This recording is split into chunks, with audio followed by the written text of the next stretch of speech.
So now we're switching gears from I have fluid in the pleural space to I have air. So that's going to be a pneumothorax.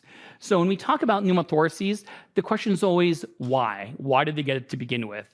And I put pneumothorax in three broad categories. Number one, is it a primary pneumothorax? Who gets that? Someone who doesn't smoke, someone who doesn't have any underlying lung disease of any kind.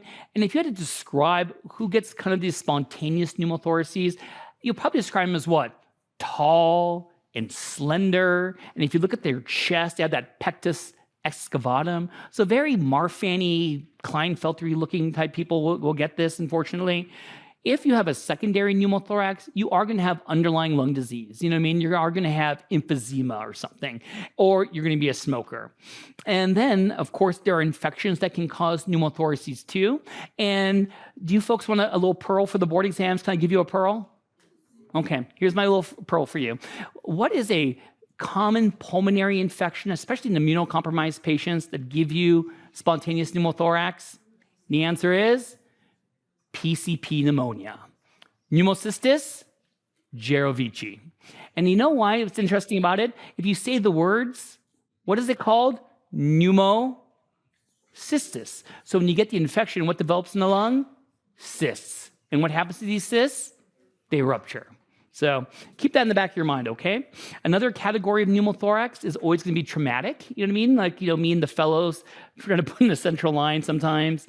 Tension pneumothorax, of course, that's a nightmare. I'm always thinking about that when someone's is in the code and someone yells out, where are the H's and T's, And so hopefully it's not going to be a tension pneumothorax. So how do we diagnose a pneumothorax, everyone? Well, of course, chest x-ray, you want to get an expiratory view when you're blowing the air out. If they have a loculated pneumothorax, you can consider a CT scan of your chest. But of course, one of the big things we do right at the bedside in the ICU nowadays is using ultrasound. And what do we see here? This is going to be what we call a sliding lung. So the lung is sliding back and forth right here, almost like beads on ants on a string, I guess. So no pneumothorax. How do we treat it? Most of the time, it's just observe. I go down there, patient's super stable. They get admitted for observation overnight. I put them on oxygen to help resolve the pneumothorax. And I do this if the radiologist measures the chest of the pleura being around less than 3 centimeters. We just observe. If the chest of the pleura is going to be more than 3 centimeters, especially if they're symptomatic, you could consider doing what they call a air aspiration, where you go there with a needle and you kind of slide in the catheter and you just suck out the air.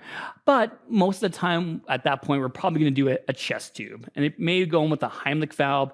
And what is a Heimlich valve, everyone? Is that there's like a little rubbery balloon inside this tube. So the air can go out, but the air cannot come what? In, exactly.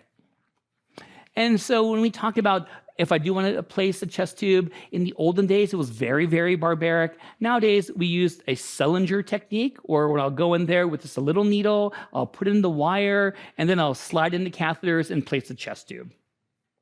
If someone has recurrent pneumothoraces on the boards, they should have a chest tube. And of course, you may want to offer them a chance to pleurodese, to stick the lung back together. How do we do that? You could do it chemically, which is very painful. We could put like talc or bleomycin in the space. I usually use conscious sedation. Or you could consult CT surgery, and they have surgical ways of doing this too. And we always speak with the patient about it. And of course, in the medical ICU, there is no absolute contraindication to place a chest tube when someone's in respiratory or hemodynamic distress, even if they're on antiplatelets or blood thinners. If they're going to be having like a tension, we still would put that chest tube in there.